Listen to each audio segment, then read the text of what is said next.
Yeah, yeah, we are back, fellas. Happy New Year's, by the way, but I'm not even kidding. This issue has crazy implications on the future of this universe. So I don't even want to waste your guys' time here, so leave a like and sub if you're new. But this picks up on Cybertron with Alita's group, and if you guys remember, Cliff is there with them, but we have Blue Streak telling Alita and Cliff that they shouldn't be here where they are at, and Alita 1 agrees. But Cliff Jumper wanted to go and check something out, as this specific area and the area they are at is the same area that killed Cliff Jumper's clan, aka his family. And what we learn to find out here is that Cliff had hid away a spark canister of his clan sparks, and that yes, they are pieces of his friends, but not enough to bring any of them back, but maybe enough to make something new. And we will see what he means by that in a little bit, because we shift back to Earth, and boy oh boy, strap in, fellas.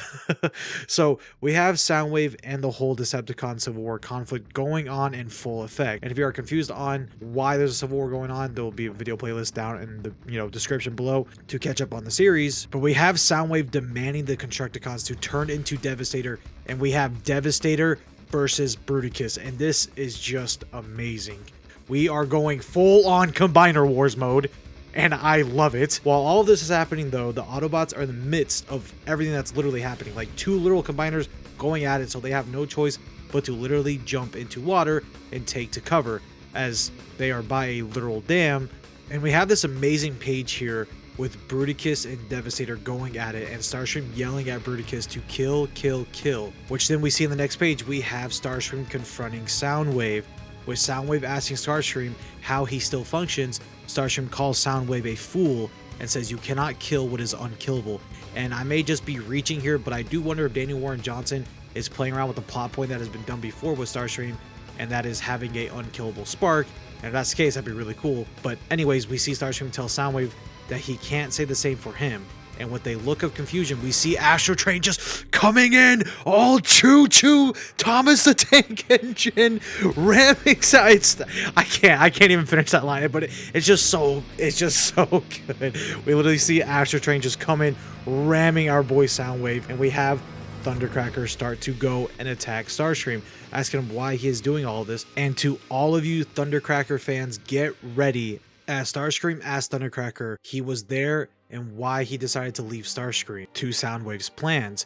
And with Thundercracker's defense was that Starscream was too unhinged to lead, which then leaves Starscream to finally drop the truth bomb, and that is saying that Soundwave isn't any different with him, as it was both of them that tore off Skywarp to pieces for the useful metals. And with a look of shock and rejection, he tells Starscream that he is lying, and Starscream again dropping another truth bomb for Thundercracker and how Decepticons operate, as he basically tells him to wake up to reality, and that this universe is meant only for the strong, and it's spark versus spark, and metal on metal.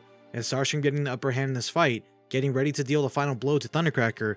We see Thundercracker sitting there with a remote control device that moves Starscream around, and with Starscream telling Thundercracker to give the device back, he sends Starscream completely off the ledge with the device, throwing him into the water, which then we see in the next page, Astro Train versus Soundwave, as they start to duke it out. And we see Soundwave calling Astro Train a coward for switching sides so easily, which then Astro Train responds, saying that he doesn't care about sides, and all he cares about is who hates Megatron more, and he will side with whoever lets him get the chance to kill him. And before Astro Train hits Soundwave, we see Starscream land on top of him, which then we see Soundwave asking Thundercracker for some backup. We see Thundercracker take off and leave, which is just so freaking good, man.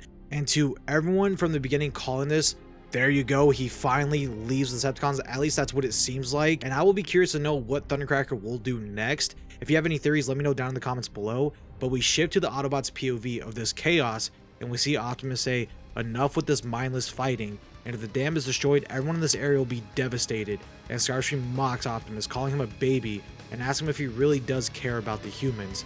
And we see Optimus start to go into his berserker rage again.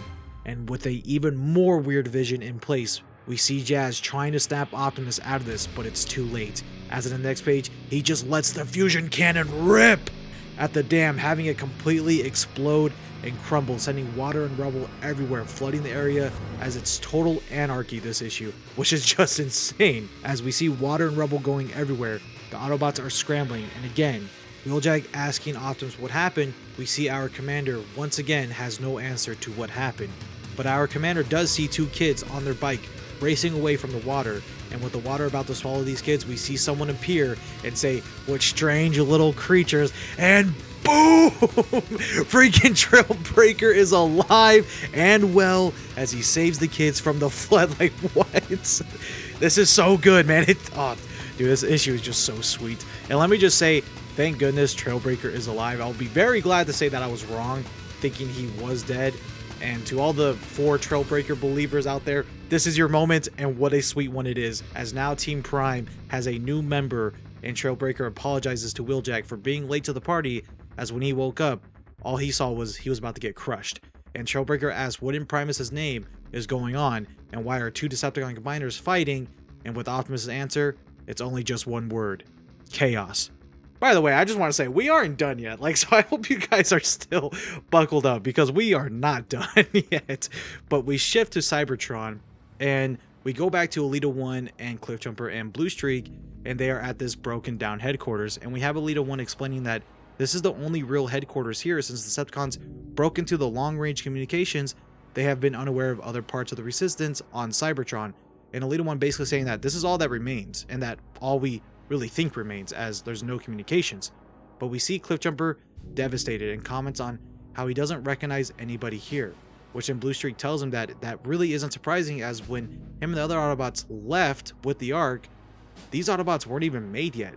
So we do see on this page that our favorite Red Tank Warpath is going to make a recovery. And we have this great panel here of Elita telling Warpath, it's not as a good job as it should be, but we do our best. And this whole page just shows that they are so just very dwindled in spirits and numbers. And we see more of that in the next page, as Elita asks Cliffjumper what he plans to do with the spark canister, and Cliff responds that he wants to take it to the well of all sparks, which leaves Elita telling Cliff that that will be a walking death sentence, as it's in deep Decepticon territory. And Warpath makes a good point here, saying everywhere at this point is Decepticon territory. And Cliffjumper's reasoning as to why he wants to take the spark canister there is to maybe the combined sparks and the canister can make a new Autobot warrior that could possibly help the Autobots on Cybertron, which Blue Streak agrees with this plan, telling Elita that if they were able to take this place back, it would be a rallying cry to the rest of the Resistance. And it tells Elita that right now, you have no hope in your spark, and I'm not sure any of us do anymore. But maybe, just maybe, a new Autobot could help ignite that fire inside us again. And as to who this Autobot warrior is, or possibly warriors, I think this would be a great chance for Skybound to give us an original Autobot character, but also maybe we could see a combiner team of some sorts. It would be really cool to see like Superion or Defensor, but I don't really know. But we see Elita 1, from what it seems like, agrees to this plan and asks Cliffjumper if he gets what he wants, will he go back to Earth and back to Optimus? Which Cliff says no, but he wants to go back to Carly. And we shift back to Earth with Carly, RC, Spike, and Beachcomber, as their mission right now is to track down Ultra Magnus. And it seems like they are close to finding him, as they are picking up energon levels of north of where they are at.